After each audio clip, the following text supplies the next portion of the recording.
and welcome to another installment of the Chynna Morgan and Patrick Rife Video Marketing UGC Experiential Show. I'm Patrick Rife, CBO of Pixilated. Also, and I'm Chynna Morgan. I'm the founder of Vidlo. And we have a special guest. Actually, he has on bunny ears right now.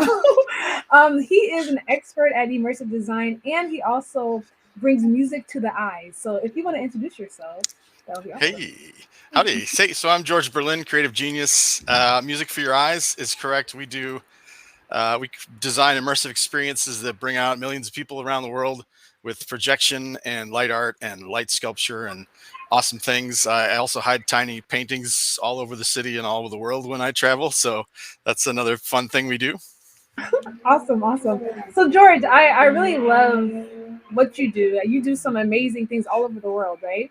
So tell me, Patrick, why do brands want immersive design? Like, why is it important for that to be implemented into their marketing strategy? I think of immersive design as just something that reaches people where they're not expecting it is a big part.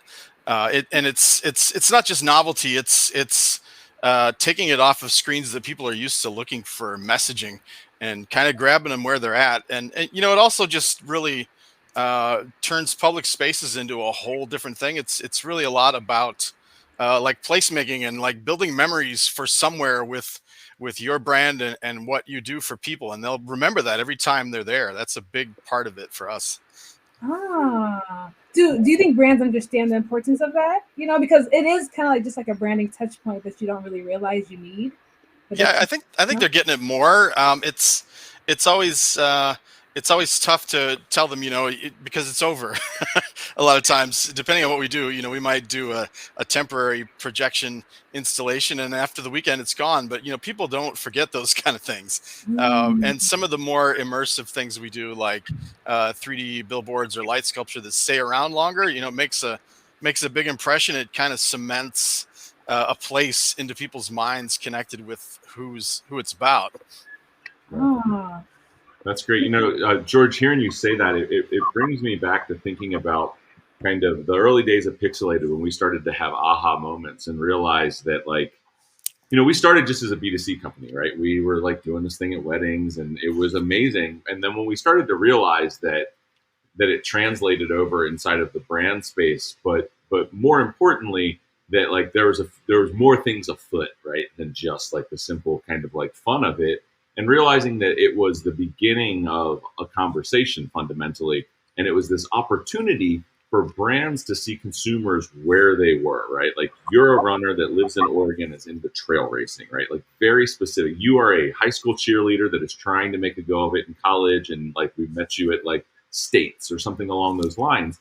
I think what you hit on is really interesting, because I always thought, like, it's not that people are averse to email marketing or marketing of any type. It's what happens is so often they end up there without any kind of litmus for how they or why they or what they. And when you demarcate it with something that was tremendous, right? Something that was sublime.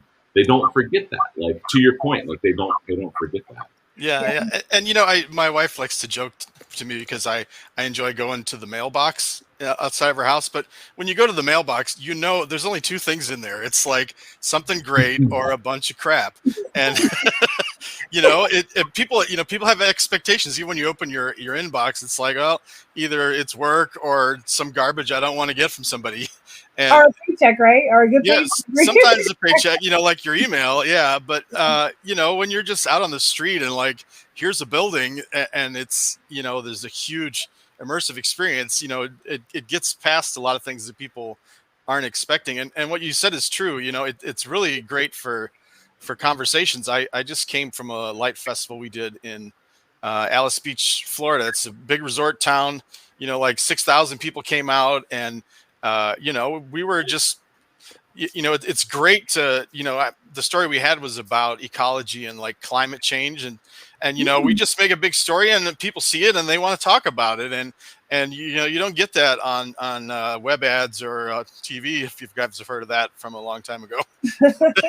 So it's really a conversation starter for brands. Absolutely, yeah, and it's like you said, it's in people's environments, so we can talk about where they are and where they're coming from and how they got there and what inspires them about it. I mean, that's part of why we got into doing this. Is just it's a way to actually interact with fans and like people that see what you do, and it's for brands it's the same thing. That they can get out there and say, hey, what's your favorite part? What do you like about this? What moves you? And people remember it because it's like a great commercial, but better. Yeah.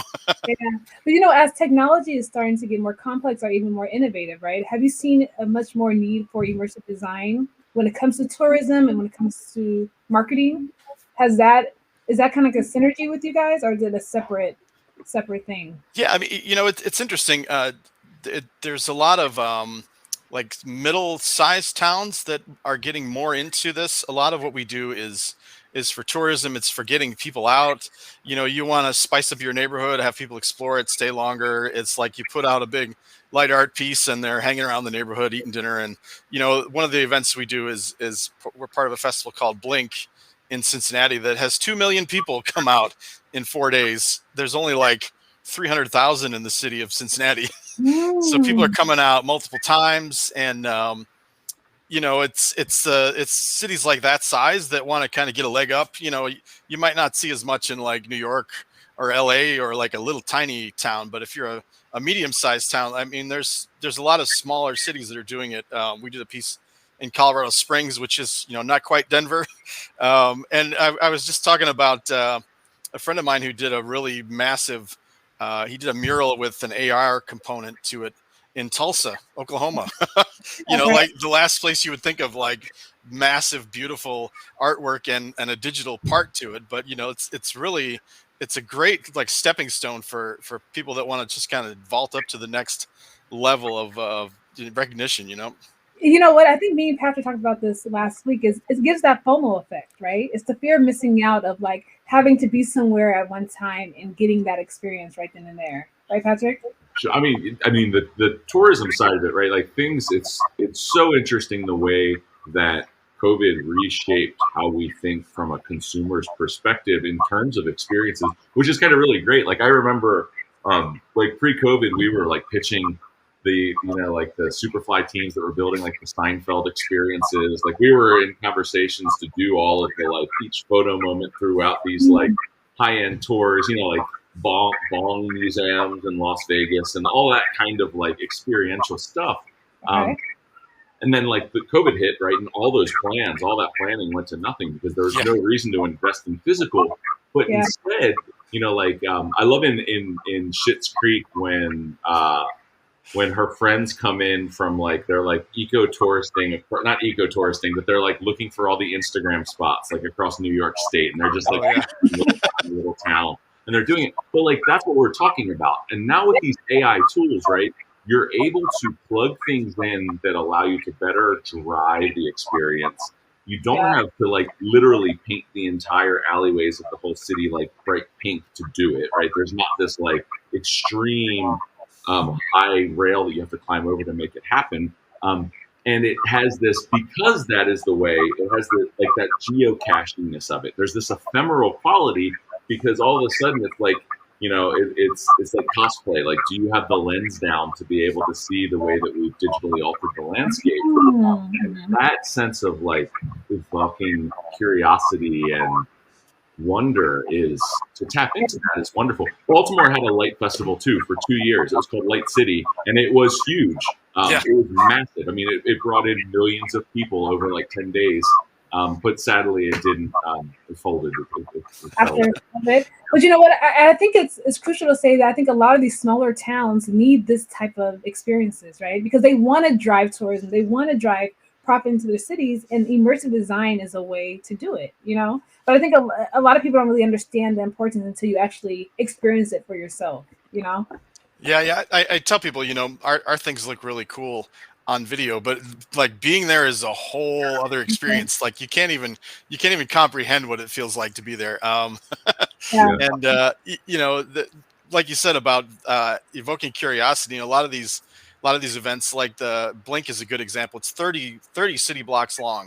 It's like 5 or 6 different neighborhoods, and the whole point is to get you out and finding things. You'd be like, oh, I've never seen that restaurant, but Ah, it's also like the light art is something to find too. They design it with like really big installations and then some little breadcrumbs in between to like lead you to the next one. So mm, it really is like you said, you can tell your friend, hey, did you find it? Like, I didn't find that, and then they want to go be inspired to go look for it the next time they go around. So it's really great just to get people out and exploring and curious and finding things is a yeah. big deal. Cause how many times, I mean, there's people won't even be like, oh, I can see 4 restaurants down the road. Nah, we're not going to go all the way over there.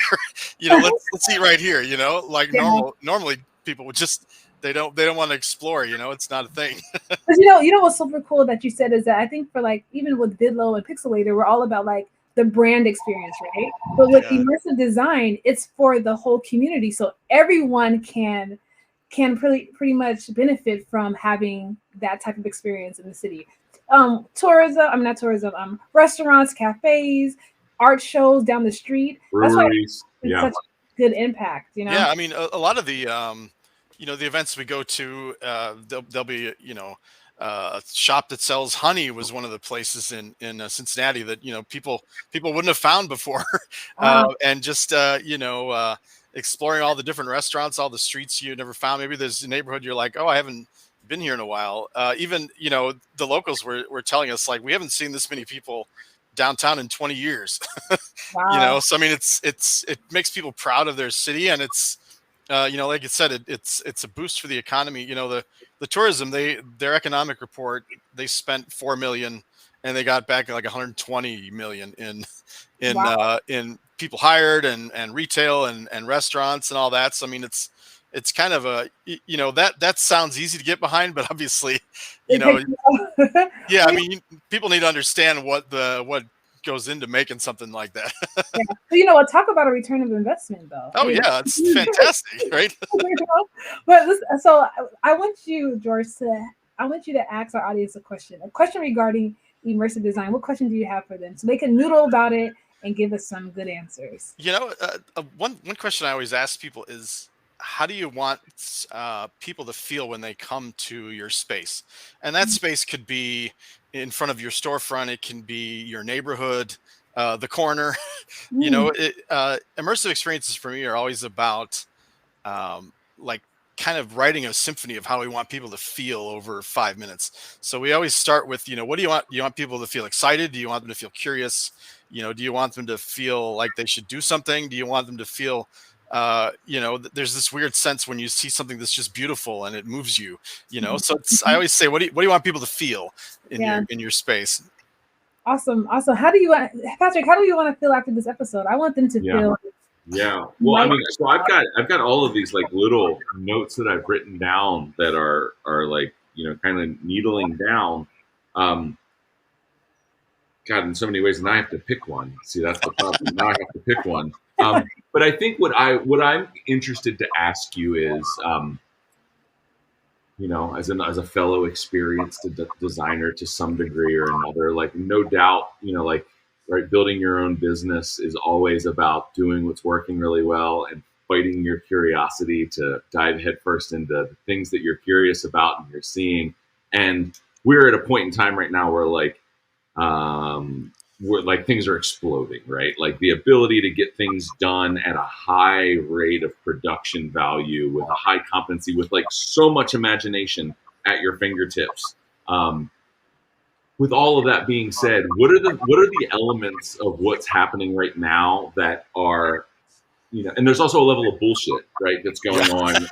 Every guy selling you every prompt for every AI tool, comment like top dog and I will DM you my like list of like chat GPT commands and all that, whatever. But like, so Mid-Journey, right? Serious threat in the right hands, right? Kind of drone technology and how they can be. I saw this drone fireworks display the other day, and watching it from an events perspective, I was like, oh my God, like we could put the Squirt logo up there. We could put like Jane and Austin's wedding. Like, like the things that you can do are crazy, but there's, being innovative and pushing the envelope in your business. And then there's like losing the farm to all of this stuff. So my question is, sorry, that was a big prompt, George, like Tuck what that is all the into feel AI like and see what you get. that is going to be like that goes into our soup? Like I have a feeling that that goes into our recipe because it makes sense for these reasons. I look at a lot of that. I mean, it's good to call it a soup because I think all of those things are awesome if you know how to put them together well. Yeah. If you know how to integrate, lasers and projection together, or projection and drones, you can have the drones, fly out of the top of the building when the volcano goes off and makes the smoke. Like I think those experiences that tie things together well are still really good art direction. I heard a really great quote about AI that said, "Don't worry, creative people. An AI only works if you tell it exactly what you want. So none of our clients are going to use it Yeah, yeah, because yeah. they don't know what the hell they want." Uh, But, and part of that for us is like we're curators, we're the chefs. I mean, I was just at a restaurant today that had like 16 and a half pages of food on their menu, and it's the same as like, if you can cook with every food in the world, is it any better than if you've got like 5 really good Indian ingredients you know how to use, yeah, yeah. so I mean, it's still like there's things you can't put together unless you're really good at it. And you said if it falls into the wrong hands, a lot of it is in the wrong hands, and they can hang on to that because they're going to make a bad job of it. So I think that's so key to hone into is that like I think there's like this fear of like technology is going to take over creativity, and it's like they still need our brains in order to kind of like route the ship. You know what I mean? So like yeah, they need someone like George, they need someone like Patrick, someone like me to like have the brains behind it, and then they can execute what The vision, the the vision. vision for where you're trying to get with it. Yeah, like I definitely like I understand the saber rattling of it's going to take all of our jobs, but like that's not like Fear of I'm not that. trying to entertain that perspective just because it's so much saber rattling. And instead, I'm thinking about like how are the ways that it's going to empower, like someone like George or like China to be able to iterate, right? To be able to reach visions and ideas that you've had for years. George, like you've been doing this. I looked at your CV. You've been doing this for a very long time. There are things that you have probably dreamed up that you can accomplish. And there are things that you probably dreamed up 20 years ago that you accomplished 10 years ago. yeah, And you didn't know it. And then all of a sudden it was there, right? I mean, we talked about when we started building Pixilated was our software was in 2014. We had this idea that we wanted to figure out how every photo that we produced from our photo booth software could have like a bit.ly link. So that way we could see how many times it had been copied and shared. And we had this whole idea of like compounding exposure on a photo, right? And if you work backwards, right, and it's got a Coke logo in the bottom right hand corner, and you can come back after 30 days or 30 weeks or 30 years and you see that like over time this photo has been seen this many times, like that's all like fundamentally brand exposure, right? Like yeah. we were just talking about NFTs, but like that showed up eventually and it ended up being like a huge bad idea. So like I don't know, are we geniuses or idiots or both? I think a little bit. I Why think not you're both? genius, right? Because Yeah. it actually worked, and a Yeah. lot of people made a lot of money from it. It just didn't go Yeah. anywhere after that. Nick said to me one day, he goes, "Remember like the thumbprint on the photos?" And I was like, "Yeah." And he goes, like that was just an NFT." And my mind was like blown because it had already like grown and then chimped out and crashed, and Yeah, the whole thing had happened. And I was like, "Wait, you're right." So yeah, sorry, I overspeak. Yeah, I mean, I think of a lot of that like 15 years ago when Photoshop and lens flares and cool filters came out, and everybody had like a cousin who was doing really bad hip hop concert posters for their friend, and it was like lens flares and filters. Everybody had the eyes are on fire. It was like, they had all the options, and more tools doesn't make you any better with them. It's still it's all another tool. I mean, even what I do, I started out with hand drawn animation, and I still do some of that, but then I'm doing it with computers handling all the things that we used to have people scanning paper. it Or is. even 3D animation is just the computer filling in things for me between here and here. It's we're all getting some tool that's helping us do what we do. It's just a Yeah, matter of like what you do with it, and I think a lot of that is it's about what your intention is, what your message is. The project we did in Florida is part of a series of, like I said, ecologically themed pieces. So, we use those tools to tell a story, to get a message across to people about how we should treat the earth and each other and our place and how we're connected. And, all this AI tools, they can do everything but care about what you're doing. So they can make it for you, but they don't know why. Wow. That's the beginning of it. So finding the right tool to make your job easier. Not all because all the tools look so good, right? They look all so innovative, but I guess finding the right one that can just help amplify or make your job easier, right? Yeah, I mean, the event we were just at, one of the best pieces there was, it was like a mixture of AI and some traditional animation, like digital animation together, like really artfully done, but you could tell what he did with the components, and it was gorgeous. Like, everybody loved it. And it's, it's just another way to make things work better for what you want them to do. Yeah, and it's the power of experiential and the power of having immersive experiences in design in an area, at an event or at a brand activation. I think it's just super powerful. But I want to end with the question that George has for you guys. And it is, say it one more time, George. What is the question? It was, so how do you want people to feel in your space, or at your event, or in your business, or on your block, or on your city, whatever the place you're trying to make for them? How do you want them to feel there? Got it. You guys, how do you guys want your audience to feel when they come to your guys' storefront, when they come to your brand activation? Because this is a super important question, because this really depends on how your audience feels about your brand, right? If they want to come back to your store, to your event. So thank you for the question, George. Any last notes, Patrick? One, I just want to thank you, George, for taking time to come on and chat with us. And before we wrap up, why don't you let everyone out there know, who are all stoked on all of the things that you said, how they should connect with you? Absolutely. So you can go to George Berlin Art on Instagram.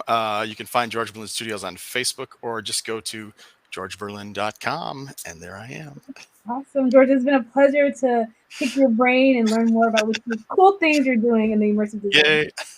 Yay. Awesome. I'm Chynna Morgan. I'm with Vidlo. I am Patrick Rife with Pixilated, and until next time. Until next time, we'll see you guys soon. Thanks, guys. Bye, guys.